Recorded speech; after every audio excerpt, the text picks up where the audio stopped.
Assalamualaikum warahmatullahi wabarakatuh.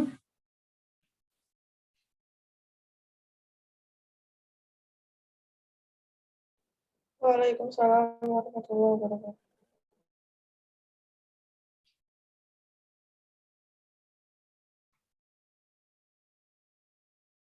Ya, untuk pertemuan pekan ini hanya kuliah ya, jadi tidak ada praktikum. Paling nanti kalian mencoba aja untuk prakteknya karena ini ada hitungan, jadi banyak di hitungannya. Gitu. Oke, di pekan ini yang akan kita bahas adalah terkait tentang peluang. Kalau yang sebelum-sebelumnya, di sebelum UTS, itu kita sudah belajar tentang statistik deskriptif. Jadi deskripsi dari data secara statistik itu apa saja. Kita bisa menggunakan yang mean, kemudian modus, median, persentil, kemudian simpangan baku. Itu adalah digunakan untuk deskripsi statistiknya. Nah, yang sekarang kita bahas adalah mulai masuk untuk ke yang inference statistik. Jadi pengambilan kesimpulan secara statistik. Tapi masih belum, jadi pengantarnya dulu sebelum ke arah pengambilan kesimpulan dengan menggunakan statistik. Yang perlu diketahui atau yang perlu dipelajari yang pertama adalah tentang peluang. Jadi peluang itu sendiri adalah kemungkinan terjadinya suatu kejadian.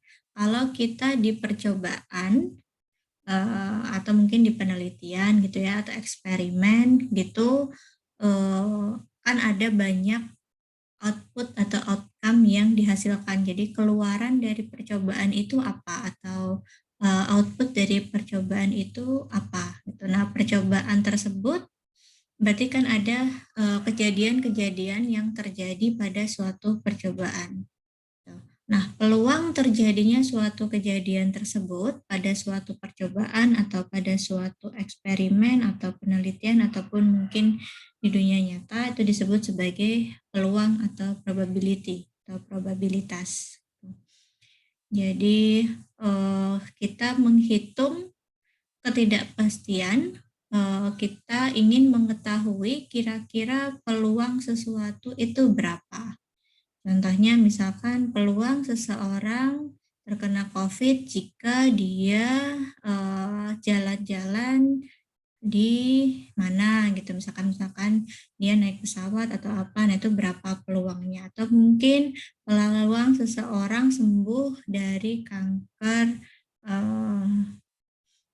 tulang misal itu berapa. Nah, itu kita bisa hitung berdasarkan data. Jadi kita sudah ada data, kemudian dari data tersebut kita bisa menghitung peluang jika ada suatu kejadian baru atau misalkan kita mengambil secara acak gitu ya kejadian baru itu nanti peluangnya itu berapa. Nah, ada yang disebut sebagai percobaan peluang, yaitu peluang yang dihitung dari percobaan, jadi atau penelitian ataupun eksperimen, itu kita ada pengukurannya, kemudian nanti kita bisa dapatkan peluangnya itu berapa. Nah, hasil dari satu kali percobaan itu disebut dengan keluaran. Jadi misalkan kita melakukan percobaan pelemparan dadu gitu ya. Berarti percobaannya adalah melemparkan sebuah dadu. Nah, keluarannya apa? Keluarannya dadunya bisa mengeluarkan angka 1 atau dia mengeluarkan angka 2 atau 3, 4 dan seterusnya. Nah, itu yang disebut sebagai keluaran atau outcome. Jadi kejadian keluaran-keluaran yang mungkin bisa dihasilkan dari suatu percobaan itu adalah keluaran. Semua kemungkinan keluaran tersebut itu disebut sebagai ruang sampel. Jadi kalau di percobaan percobaan tadi apa namanya pelemparan dadu, sebuah dadu itu berarti ruang sampelnya itu ada dia keluar angka 1, kemudian keluar angka 2, keluar angka 3, keluar angka 4, keluar angka 5, keluar angka 6, keluar angka udah ada 6 aja ya, karena dadu cuma ada 6 angka, jadi hanya ada 6 keluaran gitu. Jadi ruang sampelnya kita nanti bisa tuliskan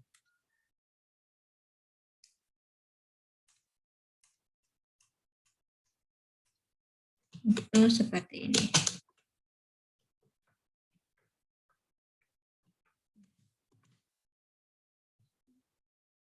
Jadi apa ini? Ini adalah ruang sampel kalau dia percobaannya adalah melemparkan sebuah dadu. Jadi keluarannya bisa hanya 1, bisa keluar 2, 3, dan seterusnya gitu. Nah, kalau misalkan percobaan 2 buah dadu, berarti ruang sampelnya apa saja? Nah, bisa jadi 2 dadu itu isinya adalah 1, 1. Kemudian bisa 1, 2. Kemudian bisa 1, 3, dan seterusnya. Nah, itu berarti ruang sampelnya nanti lebih banyak dibandingkan kalau kita hanya dengan satu sampel. Jadi misalkan di sini ada 1, 1, kemudian ada 2, 1, ada 4, 1, kemudian kalau dihitung urutannya berarti 1, 4 sama 4, 1 itu berbeda. Tapi kalau tidak dihitung urutannya berarti 4, 1 sama 1, 4 itu berbeda. Jadi tergantung dari bagaimana kita mendefinisikan percobaannya juga. Gitu. Jadi nanti kita bisa definisikan ruang sampelnya itu apa saja. Dan seterusnya. Nah, itu adalah ruang sampel. Nah, yang disebut kejadian, tadi kan kita peluang itu adalah kemungkinan sesuatu itu terjadi atau kemungkinan kejadian tersebut itu terjadi, itu adalah peluang.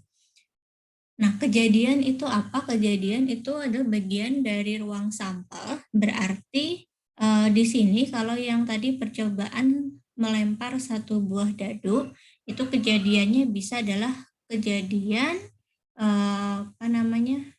keluarannya adalah 1, atau kejadian menghasilkan lemparan dadunya itu adalah 3, atau kejadian melemparkan hasilnya adalah 5. Jadi masing-masing hak anggota di ruang sampel ini itu bisa menjadi kejadian. Kalau dia yang dadunya 2, jadi misalkan kita melemparkan 2 buah dadu, berarti kejadiannya bisa saja kejadian dadu yang pertama keluar 3 dan dadu yang kedua keluar 5. Nah, itu kita nanti bisa hitung berapa peluangnya. Atau misalkan kejadian kedua-duanya adalah angka yang sama, nanti berapa peluangnya. Jadi kejadian itu adalah bagian dari ruang sampel, bisa terjadi berkali-kali, misalkan gini, kejadian dadu yang keluar adalah kurang dari 5, berarti nanti peluangnya berapa, itu kita bisa hitung. Nah, itu kan berarti tidak hanya satu anggota ini, tapi kalau kurang dari 5 kan berarti 1 sampai 4 itu juga terhitung. Nah, itu nanti tentu berbeda peluangnya dengan hanya kita menghitung salah satu saja. Kayak gitu. Jadi kejadian itu adalah sesuatu yang terjadi di percobaan, nanti kita bisa hitung peluang kemungkinan kejadian itu muncul itu berapa.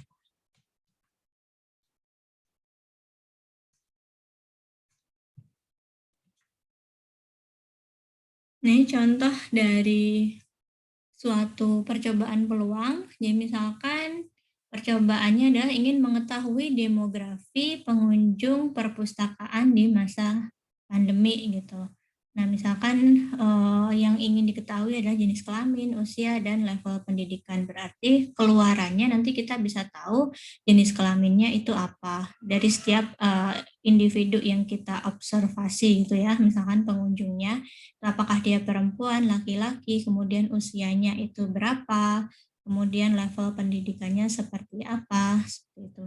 Nah, nanti kita bisa cari kejadiannya misalkan adalah kejadian pengunjung tersebut adalah laki-laki, atau kejadian pengunjung yang datang adalah perempuan, atau kejadian pengunjung perempuan dan lansia laki-laki datang ke perpustakaan. Nah, itu nanti kita bisa cari peluangnya berapa. Peluang dari lansia mengunjungi perpustakaan itu berapa, atau peluang dari seorang lansia ditemani oleh cucunya misalkan itu berapa, dan seterusnya. Jadi kejadian kita bisa dapatkan dari hasil percobaan macam-macam.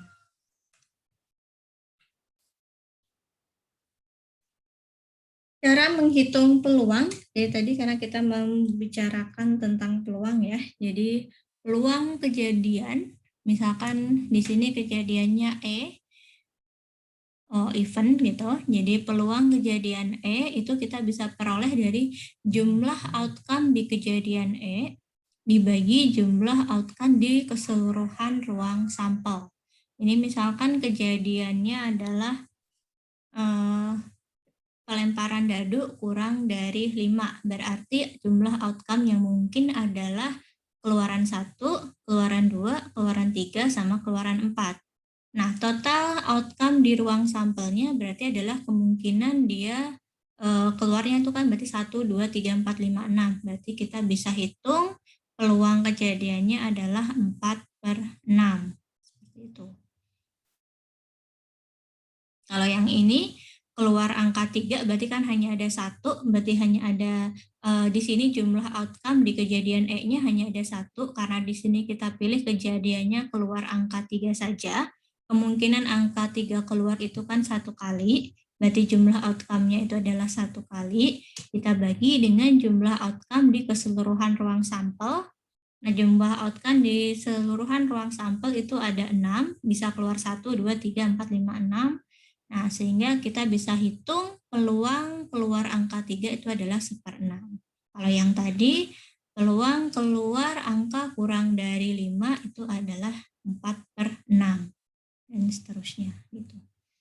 Sampai sini ada yang bingung untuk menentukan peluang, kejadian, maupun ruang sampelnya?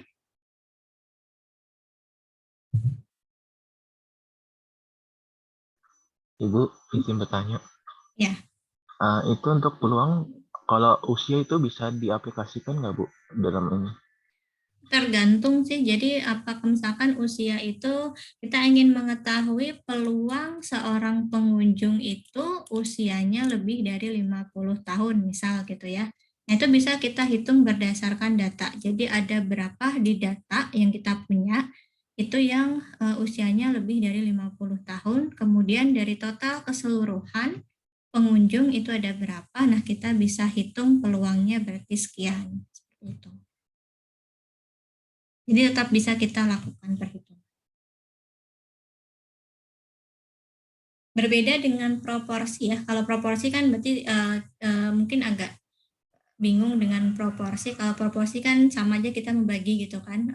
Berapa proporsi angka 3 sama dari keseluruhan. Tapi kalau peluang itu adalah kita menghitung kira-kira kalau kita ambil secara acak misalkan pengunjung atau di sini pelemparan dadu gitu ya, kita melempar lagi dadunya, peluangnya nanti munculnya angka sekian itu berapa, atau peluangnya nanti yang pengunjung yang datang itu adalah misalkan wanita berumur sekian, nah itu berapa, seperti itu. Jadi bisa saja dilakukan. Baik, Ibu, terima kasih. Iya, sama-sama. Ada lagi?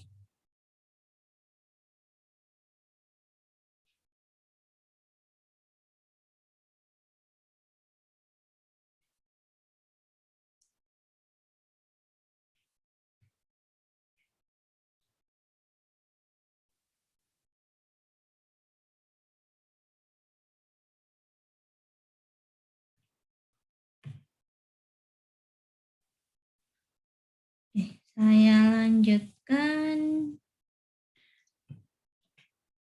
Nah, ini contoh yang lain. Misal, sebuah perpustakaan melakukan observasi pada semua pengunjung selama masa pandemi. Nah, misal di sini dia punya data gitu ya, pengunjung laki-lakinya adalah 130 dan pengunjung perempuannya adalah 80. Berapa peluang pengunjung berikutnya adalah perempuan. Jadi kita ingin mengetahui kan udah ada ya yang datang gitu, ternyata yang datang itu sudah berapa itu 210 orang gitu. Nah, pengunjung ke 211 itu berapa kemungkinannya dia adalah seorang perempuan gitu. Nah, itu berarti kejadiannya adalah pengunjung perempuan. Kita bisa cari peluang pengunjung ke 211 itu adalah perempuan, itu adalah 80 dibagi 210. Ini harusnya seperti ini. Jadi kita bisa hitung 80 dibagi 210 itu adalah 0,38. Nah, bisa kita persenkan menjadi 38%. Atau bisa kalau misalkan ini 0,38 sekian-sekian, dan nanti berarti 38, sekian-sekian persen. Jadi contohnya bisa seperti ini. Kalau yang tadi berarti kalau yang usia berarti misalkan berapa peluang pengunjung berikutnya usianya adalah 25 tahun gitu misal. Nah, berarti kita cek di data kita ada berapa pengunjung yang berumur 25 tahun. Nah, atau tergantung dari data kita punyanya seperti apa datanya.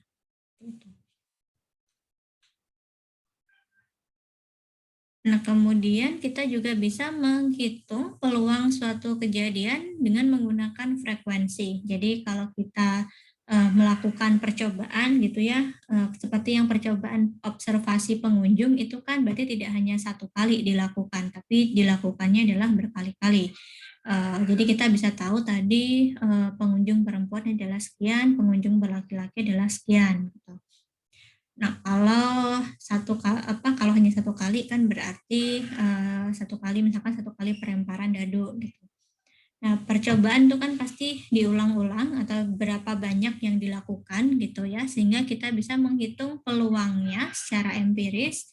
Itu sebenarnya hampir sama, tapi kalau kita seperti yang tadi, yang pengunjung perempuan sama pengunjung laki-laki itu kan berarti kita menghitung berapa banyak yang laki-laki, berapa banyak yang perempuan. Itu kan frekuensinya, berarti kita bisa hitung saja frekuensi dari suatu kejadian dibagi total frekuensinya. Seperti itu. Nah, misalnya seperti ini, suatu survei itu dia responnya bisa positif, kemudian negatif, sama bisa netral, bukan keduanya, atau dia tidak tahu.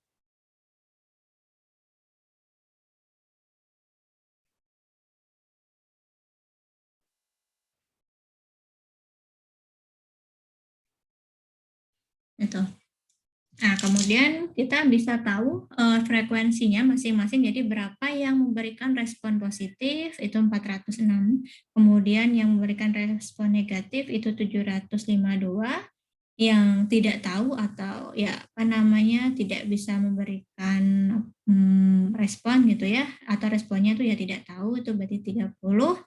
Kemudian yang tidak negatif, tidak positif, jadi mungkin dia netral gitu 316. Nah, di sini kita bisa ketahui peluang kejadian orang selanjutnya yang disurvei itu berapa dia memberikan respon positif, itu peluangnya berapa, itu bisa kita cari dengan seperti ini. Jadi langsung saja 406 dibagi 1504. Jadi 0,27. Nah, kalau peluang dia menjawab tidak tahu, gitu ya, itu berarti adalah 30 dibagi 1504. Dan seterusnya. Ini kita juga bisa melakukan peluang suatu kejadian dengan cara yang seperti ini. Jadi tergantung dari bagaimana kita melakukan percobaannya, kemudian kejadiannya itu apa, ada yang bisa kita lakukan atau hitung peluangnya seperti ini, atau yang seperti tadi yang pelemparan dadu itu seperti ini. Dan terkadang ada juga kalau misalkan kita lebih gitu ya, misalkan kita ingin tahu berapa peluang orang yang memberikan respon positif jika sebelumnya responnya adalah negatif. Nah, itu juga kita bisa nanti cari tahu peluangnya berapa, tapi dengan rumus yang berbeda. Gitu. Nah, peluang suatu kejadian itu pasti di antara 0 dan 1, termasuk 0 sama termasuk 1. Jadi tidak mungkin ada peluang yang 1, sekian atau minus koma sekian. Jadi dia pasti antara 0 sampai 1. Kalau dia 0, berarti kejadian tersebut tidak pernah terjadi. Kalau dia nilainya 1 atau hampir mendekati 1 gitu biasanya, itu berarti kejadian tersebut hampir pasti terjadi atau pasti terjadi. Nah, kalau perbedaan peluang dengan proporsi, kalau proporsi itu untuk hal-hal yang pasti, jadi sudah pasti seperti proporsi positif sama negatif itu ada 406 dibagi 752. Tapi kalau peluang itu adalah kita ingin mengetahui peluang orang selanjutnya itu memberikan respon sekian itu berapa. Jadi dia lebih tidak pasti gitu. Jadi kalau peluang itu berhubungan dengan ketidakpastian. Kalau proporsi adalah sesuatu yang sudah pasti. Kemudian kan tadi di ruang sampel itu dia bisa banyak kejadian ya. Misalkan di pelemparan dadu itu misalkan saya ingin kejadiannya adalah kejadian hasil dadunya itu kurang dari 5, itu berapa peluangnya. Nah, berarti kan peluangnya adalah 4/6 kalau yang seperti itu. Karena kan bisa muncul 1, bisa muncul 2, bisa muncul 3, bisa muncul 4, itu semuanya dihitung. Kan kurang dari 5. Nah, komplement dari kejadian ini itu berarti adalah kejadian di mana dia muncul angkanya lebih dari sama dengan 4, atau mungkin kejadian yang selain kurang dari 5 itu tadi. Gitu. Oh, dari 5 atau lebih berarti. Jadi itu yang disebut sebagai komplement. Berapa kejadian peluangnya itu ada berarti tinggal 1 dikurang ini 4/6.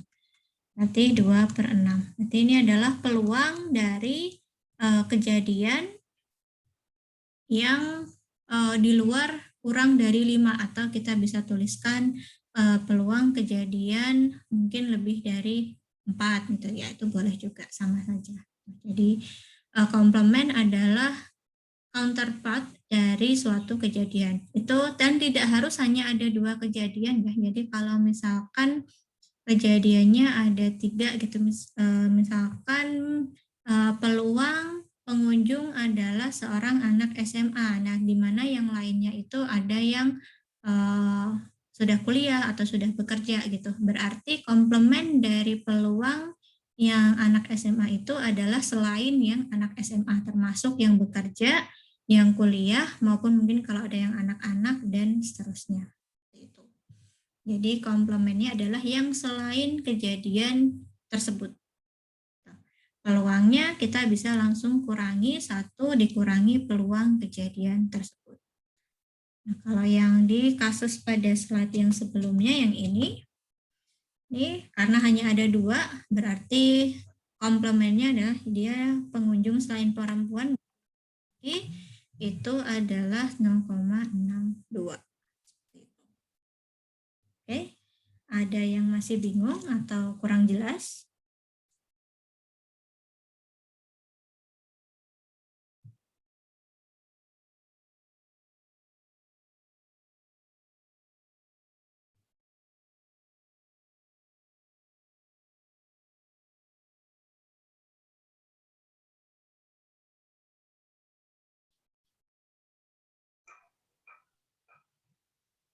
Maaf Bu, mau nanya Bu. Ya. Itu yang contoh menggunakan kasus pada slide 6 itu 1 dikurang 0,38 itu dari mana Bu? Yang sebelumnya kan di sini. Oh, ya, oke.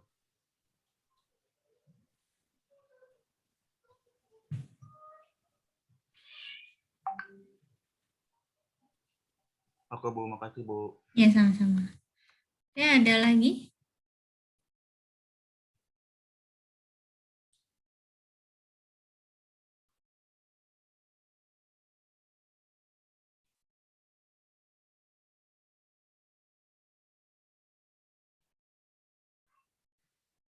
Ada, saya lanjutkan. Nah, di sini misal ada data seperti ini ya, dari diagram batang.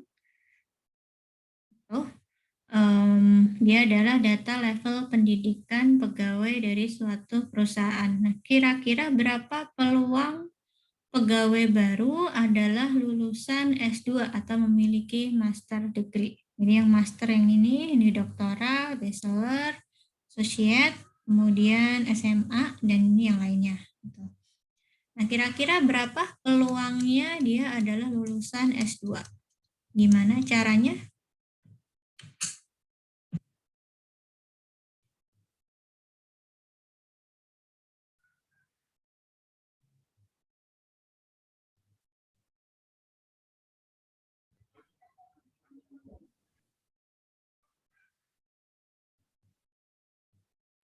Jumlah banyak pegawainya dibagi enggak, maksudnya mastersnya dibagi sama jumlah keseluruhan. Oke, jumlah yang master berapa? Berarti di sini 25. master, ini total. Yang master berarti 25. 25, totalnya berapa? Totalnya 91. 91. Berarti hasilnya berapa kalau dibagi?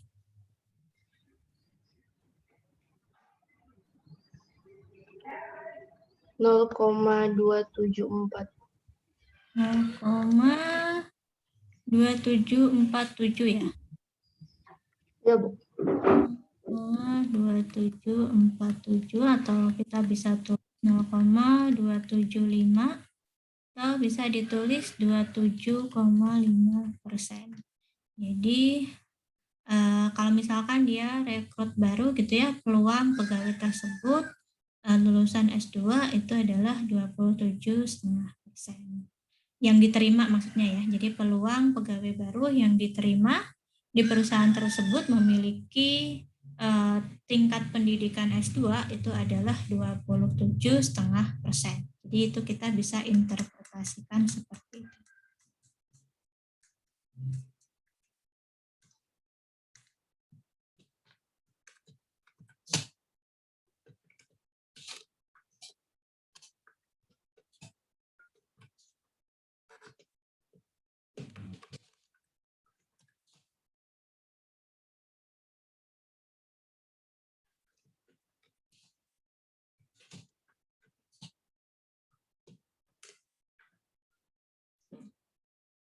Jadi interpretasinya bisa seperti ini. Nah, di sini bisa dilihat kalau yang doktoral, peluang pegawai baru yang diterima perusahaan memiliki ijazah S3 itu lebih kecil ya, jauh lebih kecil dibandingkan dengan yang master atau yang bachelor degree atau yang associate.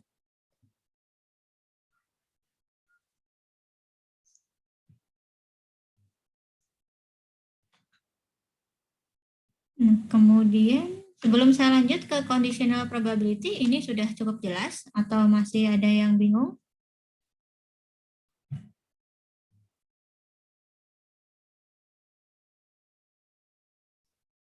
Oke. Nah, tadi yang seperti saya singgung ya, kalau misalkan kita melempar 2 buah dadu gitu kan, kemudian kita ingin tahu peluang dadu yang pertama itu keluar 3, dadu yang kedua itu keluar 6. Itu berapa? Nah, itu berarti kita memperhatikan dadu yang kedua itu kan keluar 6 pada saat dadu yang pertama keluar 3. Nah, itu ada kejadian sebelum kejadian yang lainnya. Gitu. Nah, itu kita nanti cara perhitungannya agak berbeda kalau misalkan ada kejadian lain yang sudah terjadi dan kita ingin menghitung peluang kejadian jika kejadian lain tersebut kita sudah ketahui. Atau ini disebut juga sebagai peluang bersyarat biasanya. Jadi apa syaratnya kejadian tersebut terjadi? Nah, misalkan tadi peluang kejadian dadu yang kedua 6 pada saat dadu yang pertama itu 3. Atau misalkan peluang kejadian pengunjung perpustakaan yang datang itu adalah laki-laki pada saat yang sebelumnya datang itu adalah perempuan. Nah, kira-kira berapa? Itu nanti bisa dihitung. Kita harus tahu mana yang kita syaratkan, mana yang bukan syaratnya. Di sini kita bisa notasikan dengan seperti ini. Jadi P, B, kemudian ada slash garis A gitu. Yang mana berarti peluang kejadian B itu terjadi jika A sudah terjadi. Jadi ini sudah terjadi. Nah, kita ingin tahu peluang dari B pada saat A-nya itu terjadi. Itu nanti berapa? Contohnya itu misalkan ada data pengunjung berdasarkan jenis kelamin dan level pendidikan. Gitu. Misalkan level pendidikannya hanya SMA sama S1 gitu. Ini totalnya. Nah, di mana yang SMA dan wanita itu total pengunjungnya itu adalah 19. Kemudian yang dia S1 dan wanita itu 33. SMA dan pria 11, S1 dan pria 39, sehingga totalnya itu yang seperti ini. Jadi yang SMA ada 30, yang S1 ada 72, kemudian wanitanya ada 52, yang prianya ada 50. Total keseluruhan adalah 102. Di sini kita bisa hitung berapa peluang pengunjung wanita berpendidikan SMA, berarti kita bisa lihat wanita yang SMA itu berarti yang ini. Nah, itu dibagi dengan yang keseluruhan SMA karena dia bersyaratnya adalah yang SMA. Nanti kita bisa pakai yang ini.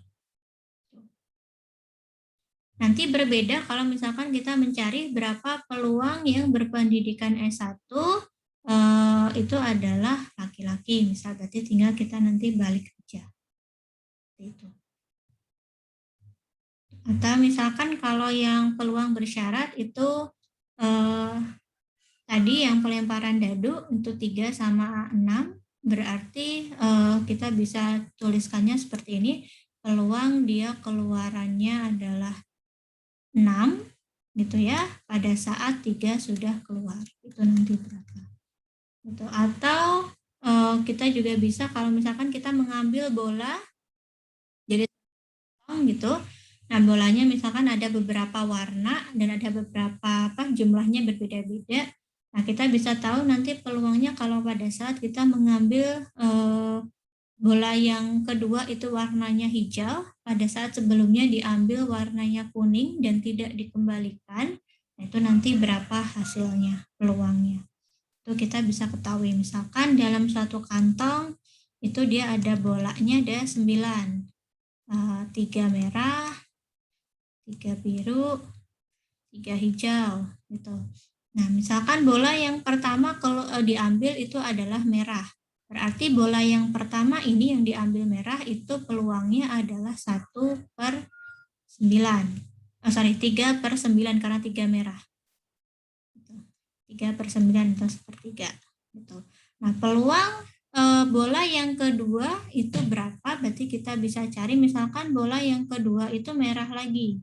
Nah, di sini misal bola merahnya nggak dikembalikan, jadi tetap diambil. Berarti peluang bola merah yang kedua itu bisa terambil. Tadi kan sudah diambil 1 ya, berarti tinggal sisa 2/8. Gitu. Ini 1/4. Ini yang pertama, ini yang kedua. Berarti ini adalah peluang kejadian bola yang kedua diambil merah pada saat sebelumnya itu juga sudah diambil merah. Kenapa ini berkurang? Karena kan ini tidak dikembalikan bola merahnya. Jadi harus dikurang totalnya tadi 9 berarti sisa 8. Nah, kemudian yang 3 ini kan tadi juga sudah diambil 1 ya, yang merah berarti di sini 2. Nah, berbeda kalau misalkan kita mencari bola hitam yang kedua atau hijau ya, ini hijau yang kedua pada saat yang pertama merah berarti dia adalah 3/8. 3 karena yang hijau masih ada 3, 8 karena tadi sudah diambil 1 dari yang sebelumnya sehingga jadinya adalah 8. Kalau yang ini berarti misalkan tadi peluang pengunjung wanita berpendidikan SMA itu berarti 19/30. Kalau peluang berpendidikan S1 adalah wanita gitu ya, peluang berpendidikan S1 adalah wanita itu bisa 33/52. Jadi seperti itu. Ada yang masih bingung atau mau ditanyakan? Ini sebenarnya kalau mau sih bisa di apa namanya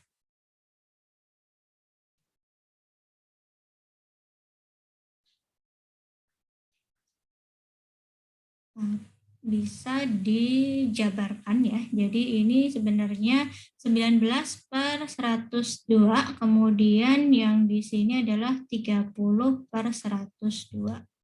Kalau kita balik itu nanti jadinya 19/102 kali 102/30 sehingga hasilnya adalah 19/30.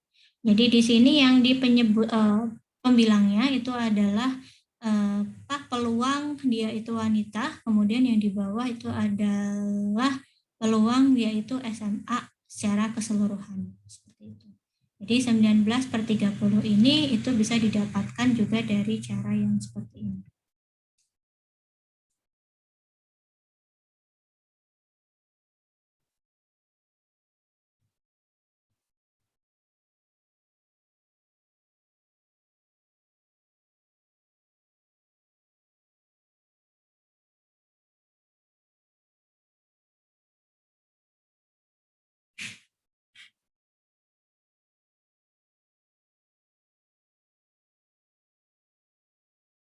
Oke, ada yang masih bingung atau mau ditanyakan?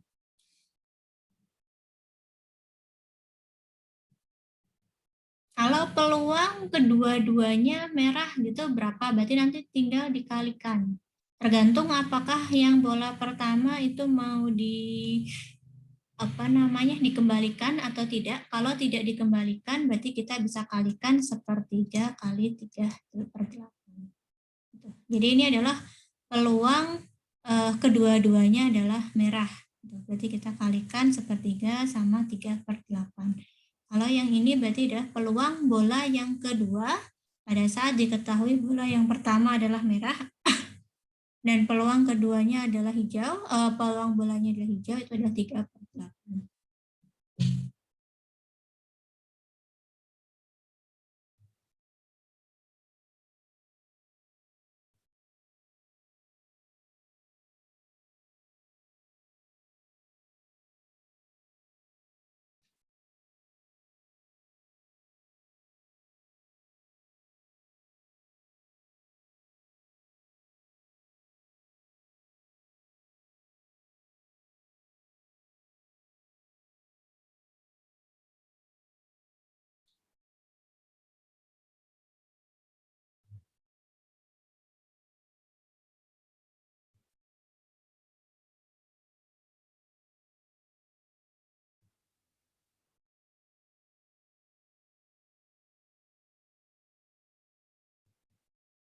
Oke, ada saya lanjutkan. Nah, kalau kedua kejadiannya saling lepas, kalau ini kan berhubungan ya,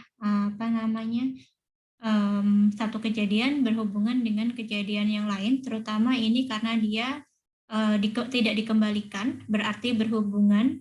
Di sini kan yang pertama tadi itu kita mengambil satu bola merah, kemudian yang kedua itu ternyata juga dapat bola merah, tapi yang pertama tidak dikembalikan, sehingga peluang bola yang kedua itu bergantung dari pengambilan bola yang pertama.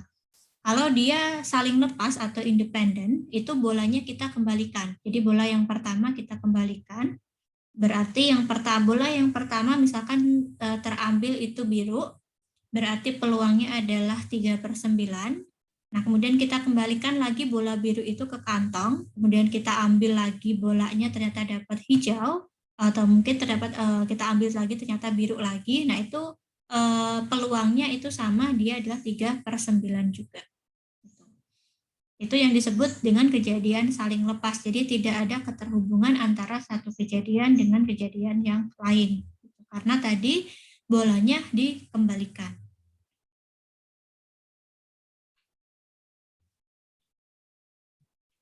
Nah, kalau yang saling independen, kita langsung bisa kalikan ya peluang yang pertama sama peluang yang kedua. Ini misalkan kita ingin mencari peluang A dan B.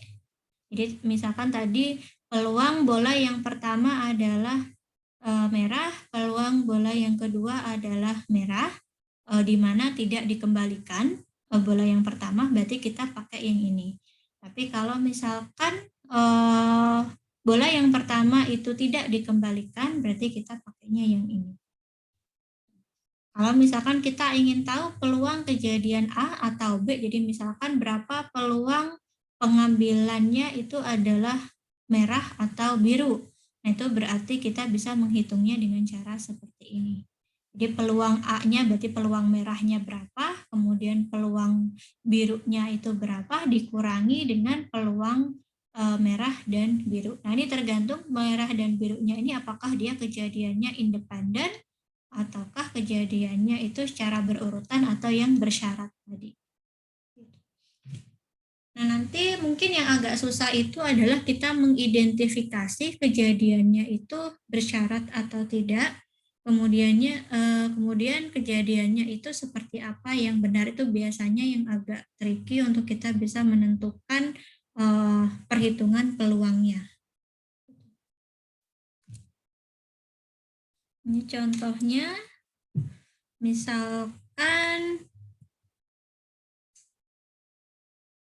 suatu operasi lutut itu sukses, itu peluangnya adalah 85%. Jadi ada sukses sama ada gagal ya di sini. Kalau yang sukses 85%, berarti yang gagalnya adalah peluang gagal operasinya.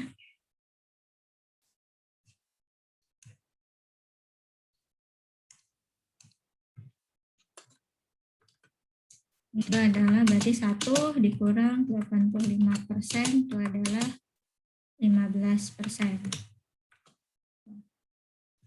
Nah, kalau misalkan kita ingin tahu, ini kan peluang 1 kali operasi ya, semuanya itu adalah 85%. Nah, kalau misalkan kita mau mencari peluang 3 operasi lutut itu sukses,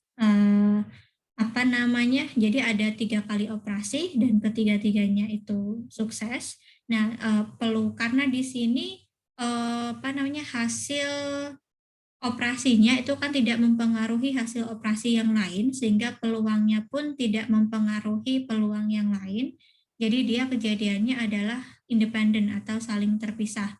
Sehingga kita bisa langsung hitung aja 0,85 dikalikan 0,85 kali 0,85. Jadi ini menghitung peluang ketiga-tiga operasinya itu sukses adalah 0,614.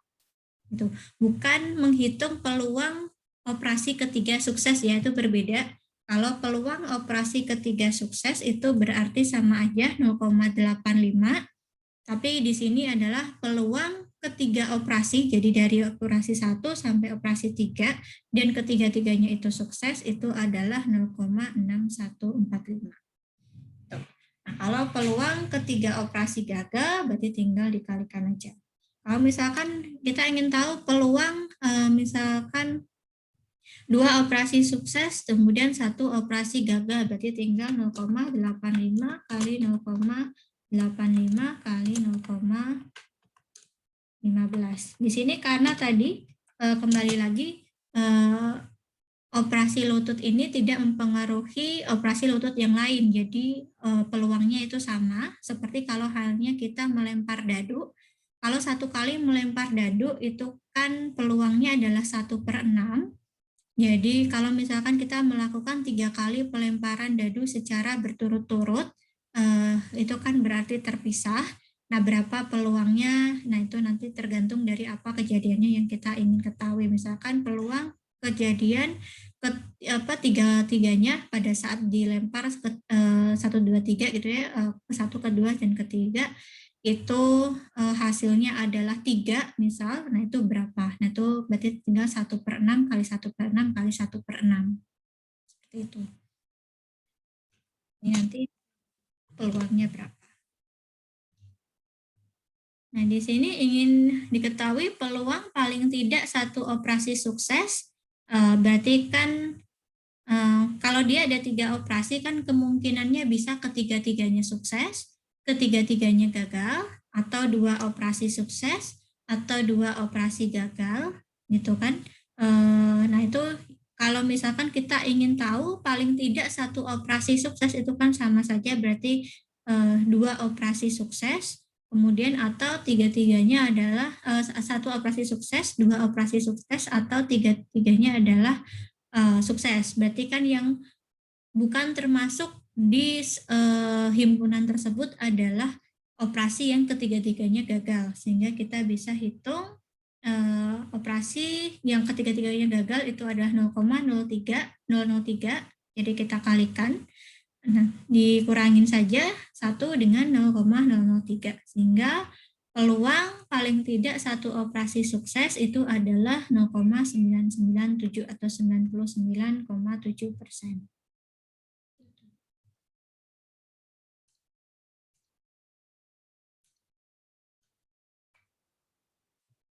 Ini contoh yang lain.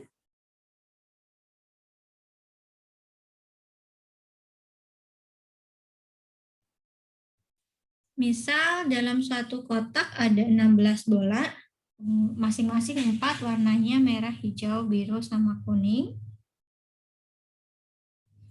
Kemudian berapa peluang mengambil 2 buah bola merah dan hijau secara berurutan jika bola tidak dikembalikan setelah diambil. Nah, karena bola tidak dikembalikan setelah diambil, maka dia kejadiannya tidak independen, berarti dia ada dependent atau bersyarat gitu. Jadi yang pertama itu harus merah, kemudian kita hitung peluang hijau pada saat bola yang pertama adalah merah. Nah, di sini berarti kita hitung peluang bola yang pertama itu adalah merah. Nah, bolanya kan tadi masing-masing 4. Berarti kalau kita mencari peluang merah, di sini peluang merah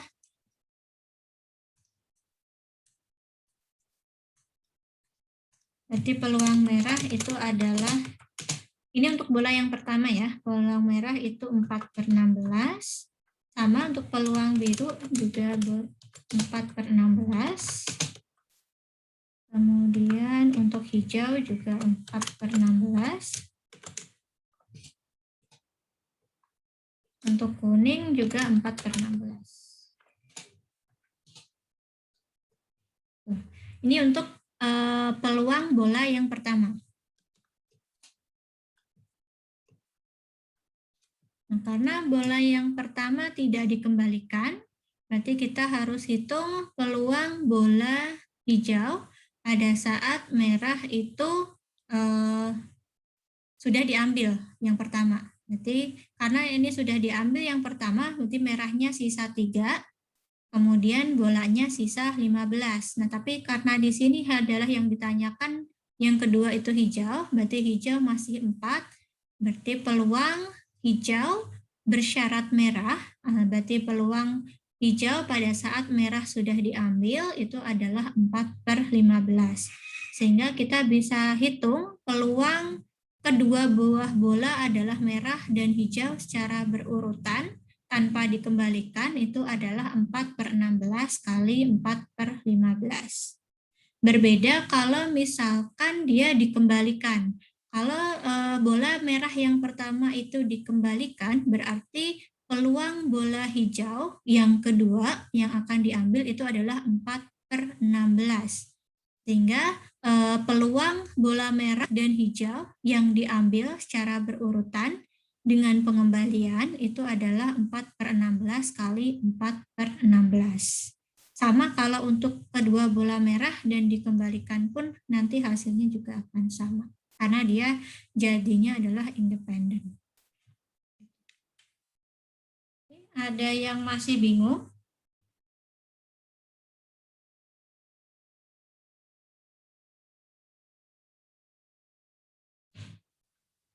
Iya Bu, yang bola merahnya itu Bu. Itu hasilnya 4/15 itunya. Hijaunya, tadi kan bola merahnya kan sudah diambil 1, ya kan? Kalau sudah diambil 1, berarti kan total bolanya berkurang dong. Jadi 15. Nah, karena bola yang pertama itu tidak saya kembalikan lagi ke kotak, berarti sisa yang di kotak ada berapa?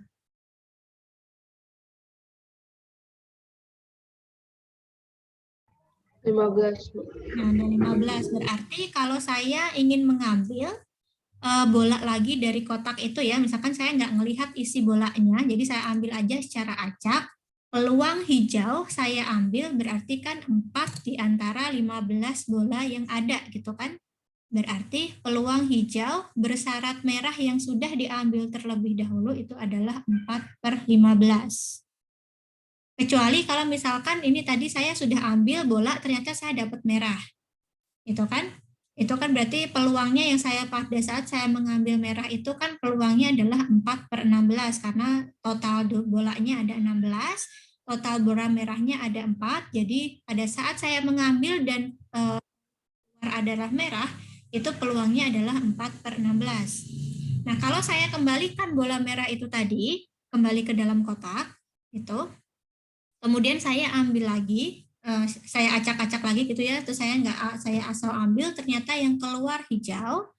Nah, karena tadi saya bola yang merah itu saya masukkan lagi, berarti dia peluangnya adalah jadi 4/16, bukan 4/15. Kalau yang 4/15 itu kalau saya sudah ambil warnanya merah ternyata, kemudian saya tidak mengembalikan, jadi di dalam kotak sisanya 15, sehingga pada saat saya mengambil kedua, ternyata keluar hijau, itu peluang hijau yang saya ambil itu adalah 4/15. Gitu. Nah, peluang keduanya muncul secara bersamaan, jadi merah dan hijau pada saat tidak dikembalikan bola yang pertama, jadi bola merah yang pertama tidak dikembalikan, itu adalah 0,067.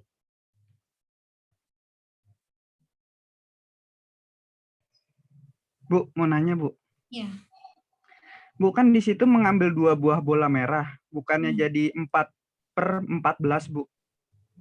Kan Bu ngambilnya nggak langsung 2, ngambilnya satu-satu secara berurutan. Kalau ngambilnya langsung 2, nah itu beda lagi. Berarti kan kita mengambil langsung 2. Nah, peluangnya berapa 2 buah bola itu? Berarti nanti kita tetap pernya 16, tapi kita lihat dulu bolanya itu misalkan kita dapatnya apa, merah-merah kah atau merah hijau kah? Nah, itu gimana?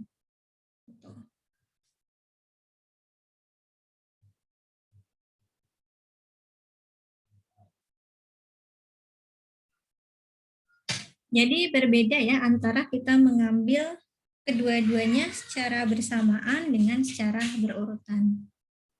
Kalau ini dia berurutan jadi satu-satu ngambilnya, kemudian kita hitung peluangnya.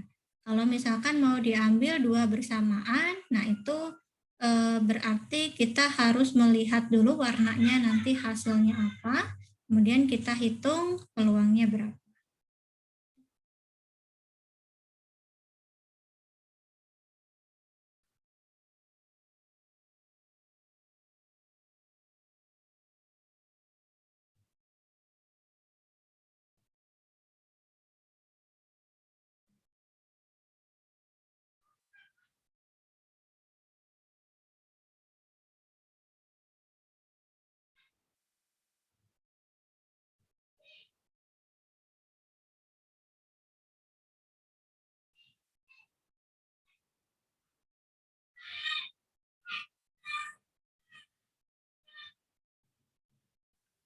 Ada lagi yang masih bingung?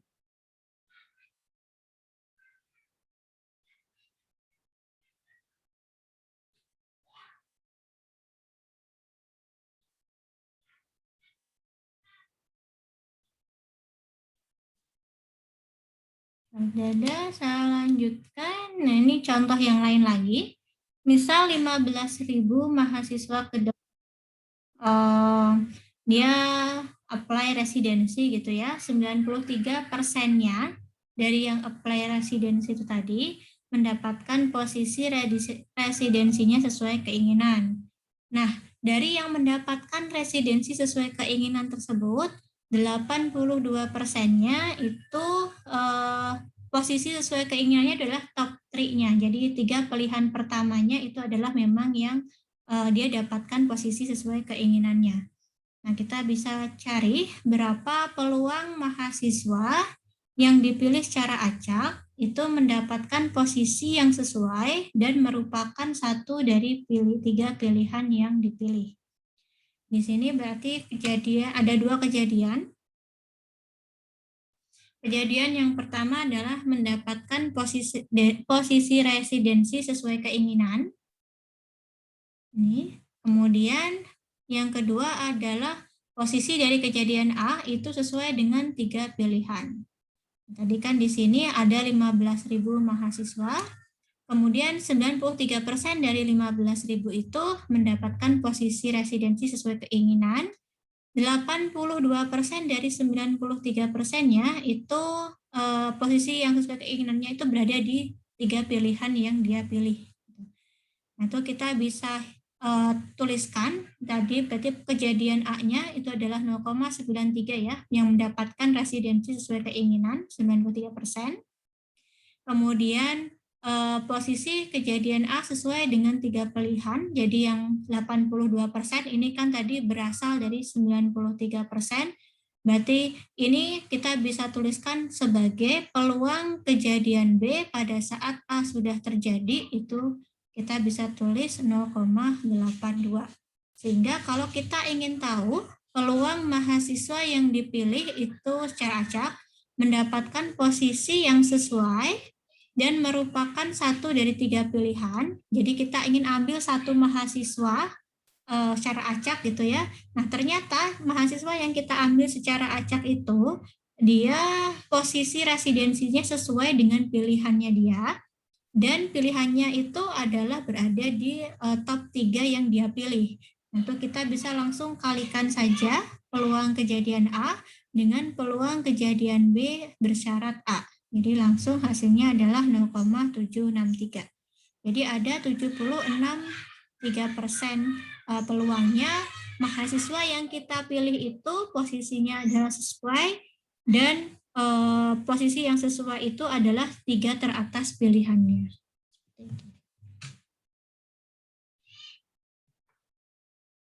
Nah, kalau yang seperti ini kira-kira bagaimana? Ada survei 1026 penduduk ya mengenai penilaian mereka terhadap sekolah negeri di Amerika. Nah, hasilnya itu adalah seperti ini. Berapa peluang seseorang dari responden memberikan nilai A? Kira-kira berapa?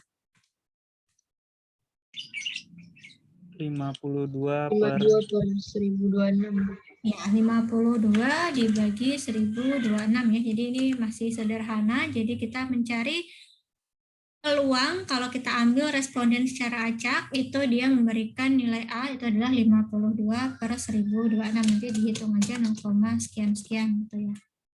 Nah, kalau peluang seseorang tidak memberikan nilai A,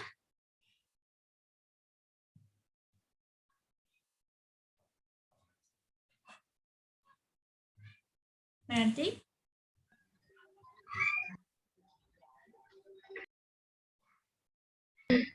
1026 dikurang 52 dibagi 1026 ya, Bu? yang lebih singkat caranya gimana? 974 per dibagi 1026. Ya, tapi ada cara yang lebih singkat, yaitu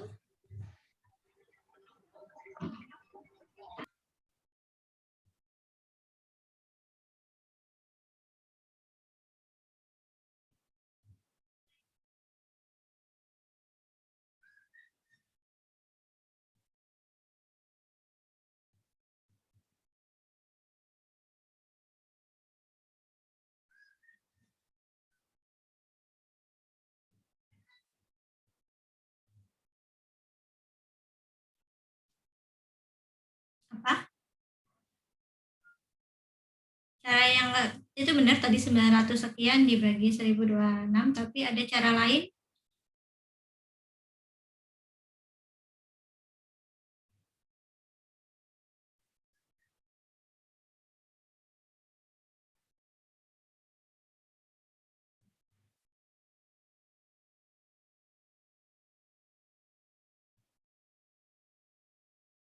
Dikurang ya Bu, 1 dikurang Ya, 1 hasil yang kurang ya 52 dibagi 1026. Nah, ini bisa. Jadi kan ini sama saja komplemennya kan ya. Jadi kalau yang berapa peluang seseorang diambil secara acak tidak memberikan nilai A, itu kan berarti sisanya selain yang A, berarti C, D, B, E itu berapa? Tinggal 1 dikurang peluang yang ini tadi. Nah, berapa peluang seseorang yang diambil dari responden secara acak gitu, nilainya D atau F? Berarti kita cari dulu di sini ya, karena dia berarti D atau F. Untuk F. Nah, itu kita bisa hitung tadi dengan rumus ini. Kurang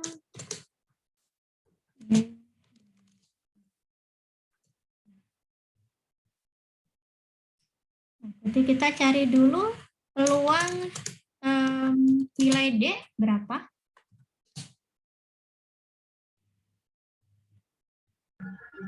(274) dibagi 1026. Peluang yang F 126 dibagi 1026. ini 1000.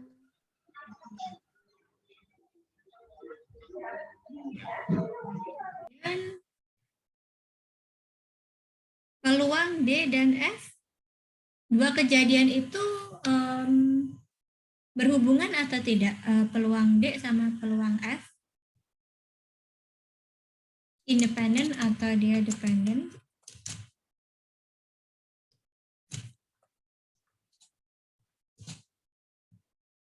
Kira-kira peluang D itu atau mungkin peluang F itu dipengaruhi peluang D yang telah terjadi atau sebaliknya, atau kedua-duanya itu terpisah?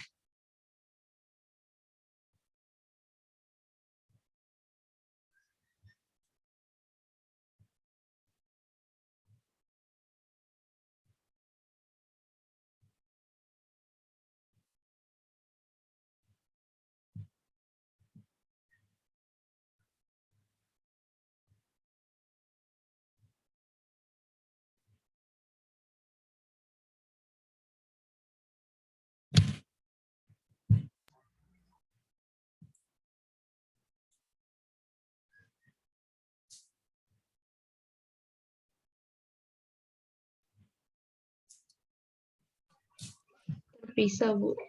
Bisa ya, karena kan tidak berpengaruh kan, maksudnya peluang D tidak harus bersyarat F, karena di sini kita hanya ambil satu orang. Gitu. Jadi kita mengambil seseorang, kalau misalkan kita ingin tahu dia apa namanya peluang D dan F-nya, berarti kita bisa hitung secara independen. Itu adalah peluang D dikalikan peluang F. Hasilnya berapa? Nanti tinggal dihitung aja ya, pakai desimal aja biar lebih itu. Kalau mau, ini 1026 kali, ini yang 272 dibagi 1026. Nah, ini nanti hasilnya berapa. Kemudian kita bisa cari peluang D atau F-nya, tinggal di input aja ya, peluang D-nya berapa, F-nya berapa, sama ini hasilnya berapa, nanti akan mendapatkan hasilnya itu.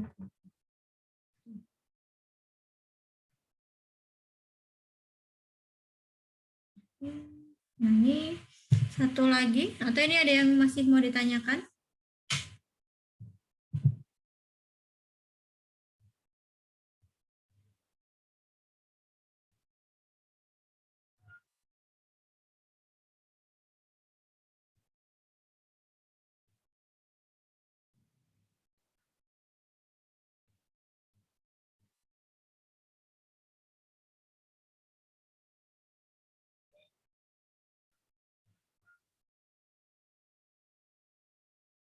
Kalau tidak ada, saya lanjutkan.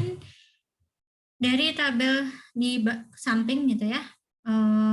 Jika seseorang mahasiswa diambil secara acak, secara random, berapa peluang kejadian berikut? Mahasiswa tersebut pria atau mengambil PDSI. Gimana caranya?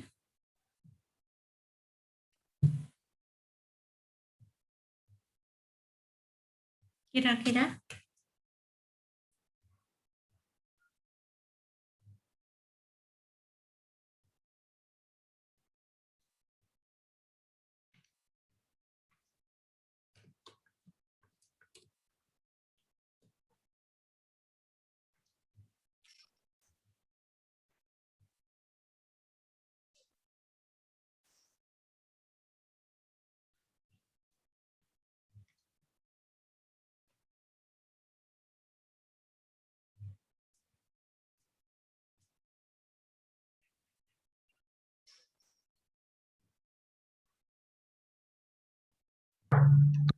Peluang yang mahasiswa pria mengambil PDSI ya, Bu? Pria atau mengambil PDSI? Pria atau mengambil.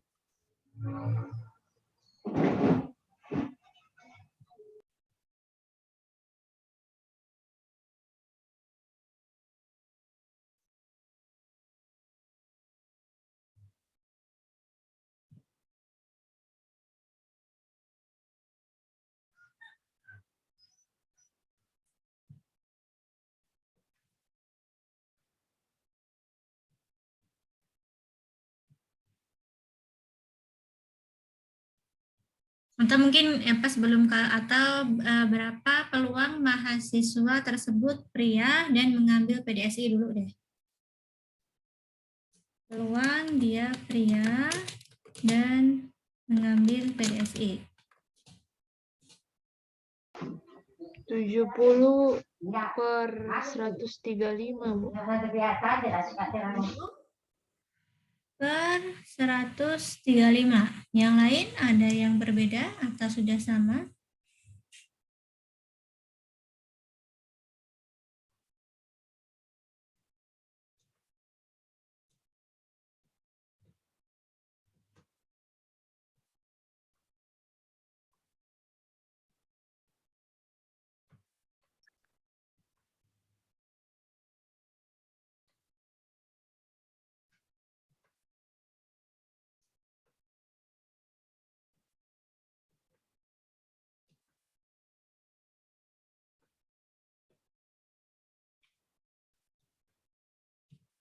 Gimana yang lain?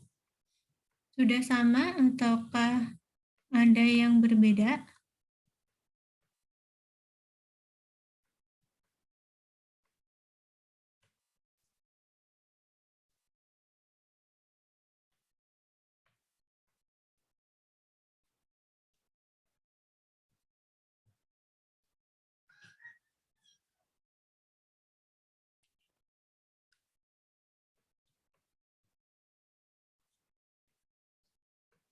Jadi berapa peluang pria? Nih ya, pria berarti prianya dari 70 yang mengambil PDSI berarti dibagi 135.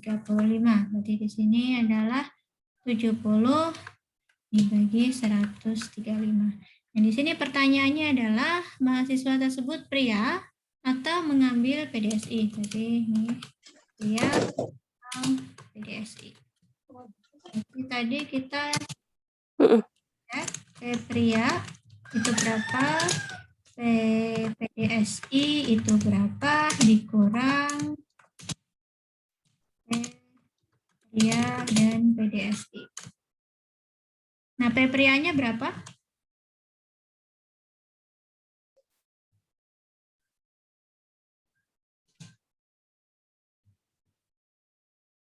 ...160 per 227 ya, Bu?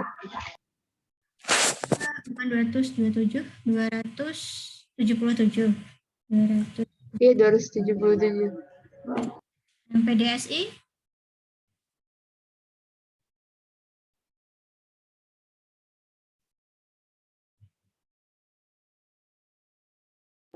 135 per 177 277. dikurang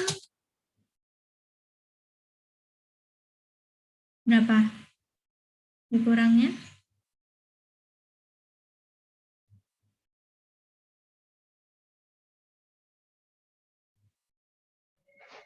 Dikurang itu Bu, 160 per 277 dikali 135 per 277 ya. Bukan.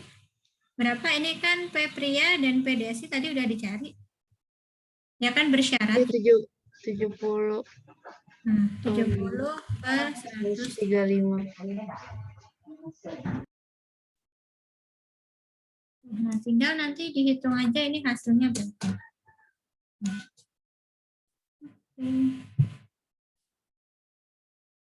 Kayaknya sudah cukup jelas. Ini nanti bisa dicoba sendiri ya. Kalau dia mahasiswa tersebut wanita dan tidak mengambil PDSI, berarti dilihatnya dari sini. Wanita non PDSI itu berapa? Sama seperti tadi caranya. Nah, nanti kita bisa dapatkan hasilnya berapa. Oke, ada yang masih mau ditanyakan?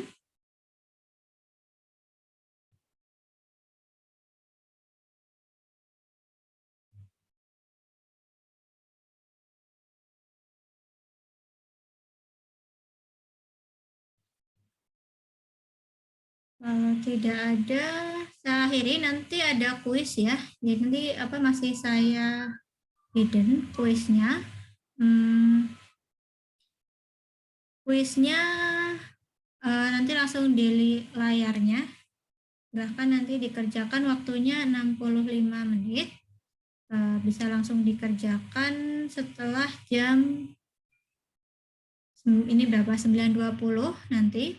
Kemudian yang remedial yang nilainya di bawah 50 nanti jam 9.30 bisa mengerjakan juga, waktunya 75 menit. Ya, 75 menit berarti kalau 9.30 itu jadinya 10.45. Ya, nanti silakan dikerjakan tulis tangan sama tulis tangan, kemudian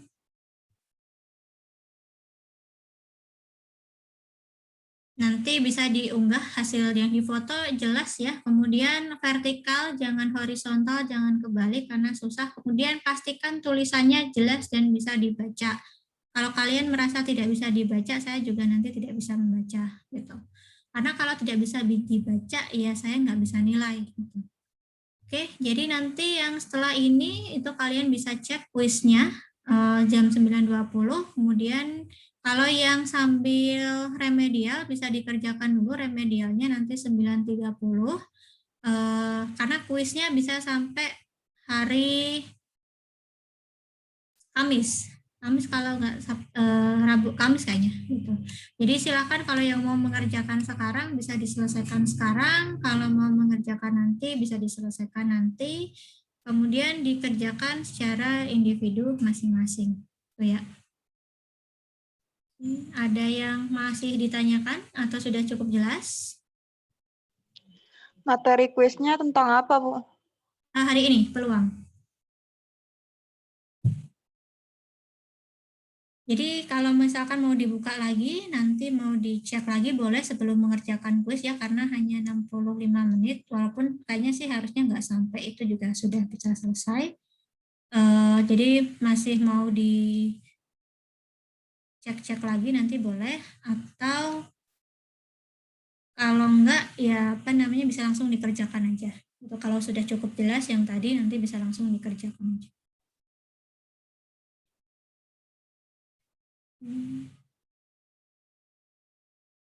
Oke, cukup jelas ya. Kuisnya saya buka dulu.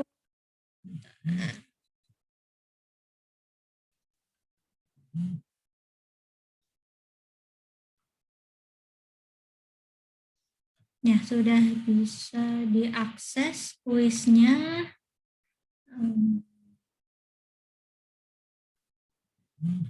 Ya, sudah bisa diakses, kuisnya bisa dikerjakan sampai tanggal 8 April. Jadi kalau yang remedial, silakan nanti dikerjakan remedialnya dulu, baru mengerjakan kuisnya. Karena kalau yang hanya 75 menit ya, dan nilai maksimumnya adalah 60. Oke. Cukup jelas atau kurang jelas? Cukup jelas.